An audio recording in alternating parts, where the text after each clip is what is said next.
మన దేవుడు చూసి మౌనంగా ఉండేవాడు కాదు. కొన్నిసార్లు మనుషులు ఒకవేళ మన కష్టాల గురించి అన్నీ తెలుసుకొని నేను ఏదో ఒకటి చూస్తానులేండి, ఏదో ఒకటి చేస్తానులేండి అని మాట ఇచ్చి మర్చిపోయే వాళ్ళుగా ఉంటారు మనుషులు చాలాసార్లు.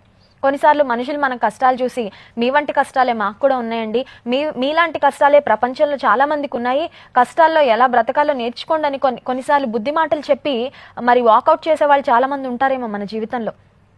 కానీ దేవుడు మన కష్టాన్ని చూసి మౌనంగా ఉండే దేవుడు కాదు. ఆయన హీ విల్ టేక్ యాక్షన్.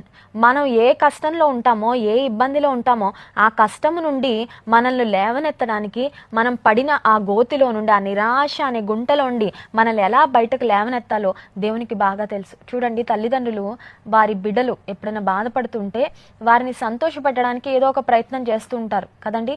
పిల్లలను ఎలా సంతోషపెట్టాలి, వాళ్ళున్న గ్లూమినెస్లో నుండి, వాళ్ళున్న బాధలో నుండి వాళ్ళని ఎలా బయటకు తీసుకురావాలని మనం తల్లిదండ్రులుగా ప్రయత్నం చేస్తూ ఉంటాం.